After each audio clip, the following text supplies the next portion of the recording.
नमस्कार, welcome back to my channel. मी उमा, तुमचं उमाज किचन चॅनलमध्ये सगळ्यांचं मनपूर्वक स्वागत करते. तर आज आपण वेगळं नाश्त्याचं एक रेसिपी बघतोय. या रेसिपीमध्ये एकदाच तेल वापरून एकदम मस्त सोपा आणि झटपट बनणारा असा हा नाश्ता आहे. चला तर आपण रेसिपीला सुरुवात करूया.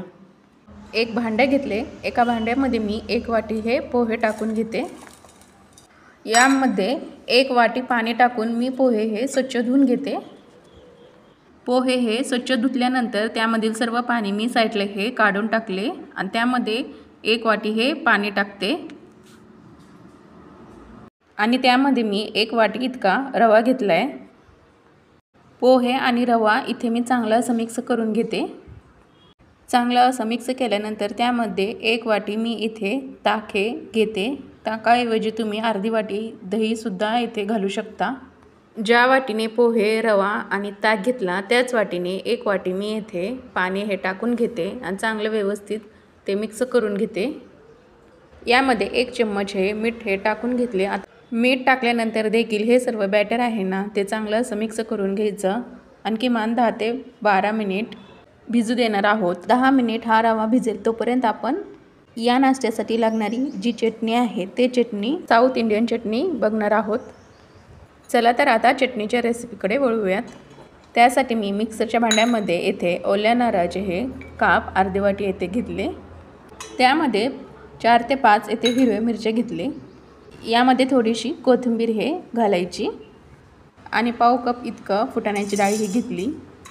फुटाण्याच्या डाळीमुळे चटणी हे खूप छान असं टेस्टी लागते. यामध्ये पाणी टाकून आपण मिक्सरच्या भांड्यामधून बारीक अशी त्याची पेस्ट बनवून घेऊयात. चटणी जी आहे हे मिक्सरच्या भांड्यामधून बारीक अशी वाटून घेतली. आता त्यामध्ये 1 चम्मच हे मीठ टाकून घेतले आणि अर्धी वाटी येथे मी दही टाकते आणि चांगलं असं अजून एकदा मी ती मिक्सरच्या भांड्यामधून बारीक असं करून घेते. चटणी जी आहे ती व्यवस्थित हे आपली बनवून तयार झालेली आहे. याला आपण एक फोडणी देऊया.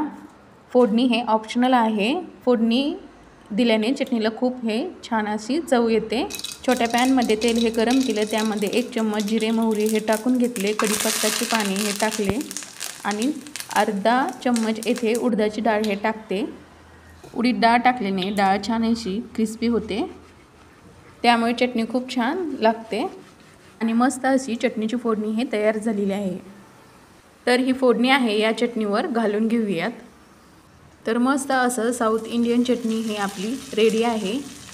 तोपर्यंत 10 मिनटं देखील येथे झालेले आहेत.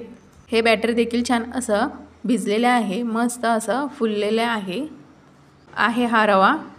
आता मी येथे मिक्सरचं मोठं असं भांडं घेणार आहे आणि त्यामध्ये हे जे मिश्रण आहे ते आपण घालून घेणार आहोत. कारण हे मिश्रण आपण मिक्सरमधून वाटून घेणार आहोत. अगदी सोपा झटपट बनणारा हा नाश्ता आहे.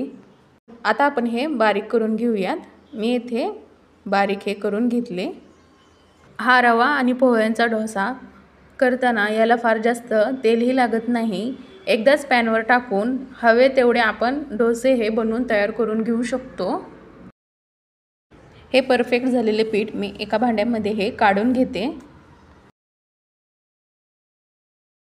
पीठ हे थोडं मला घट्टसर वाटते. आता यामध्ये मी थोडं आपण यामध्ये पाणी घालूयात. ज्या मिक्सरच्या भांड्यामध्ये आपण पीठ हे बारीक करून घेतलेले त्या मिक्सरच्या भांड्यामध्ये आपण 1 वाटी पाणी घेऊन असं फिरवून घेऊन ते पाणी यामध्ये मी संपूर्ण टाकून घेते. पीठ मी येथे थोडंसं असं पातळ हे करून घेतले. बॅटर छान असं मिक्स करून घेतल्यानंतर त्यामध्ये अर्धा चम्मच येथे मी खाण्याचा सोडा हे टाकून घेतला. सोडा घातल्यानंतर बॅटर अगदी फ्लफी होतं. लक्षात ठेवा हा नाश्ता करायच्या अगदी काही मिनिटातच सोडा घालायचे. सोडा घातल्यानंतर हा बॅटर लगेच ठेवून नाही द्यायचं. लगेच या बॅटरचे डोसे बनवायला सुरुवात करायचं. सोडा हा या बॅटरमध्ये पूर्णपणे असा मिक्स करून घेतलेला आहे. बॅटर एकदम परफेक्ट रेडी झालेला आहे. गॅस चालू करून गॅसवर मी पॅन ठेवलेला आहे. पॅन असं हलकंसं गरम झालं तर त्यामध्ये मी अर्धा चम्मच येथे मी तेल हे टाकून घेतले आणि बॅटर जे आहे अशा पद्धतीने मी येथे घालून घेतले. बॅटर हे घालताना गॅस एकदम मोठाच असलेला पाहिजे आणि तवा जो आहे पूर्णपणे असा गरम झालेला हवा. मोठ्या आचेवरच आपल्याला डोसे हे बनवून घ्यायचेत। तुम्ही पाहू शकता याला जाळी किती छान अशी सुंदर पडलेली आहे। डोसा हा पूर्णपणे सुकलेला आहे आणि डोसा मी येथे काढून घेते। बाकीचे जे डोसे आहेत ते याच पद्धतीने मी येथे बनवून घेतले।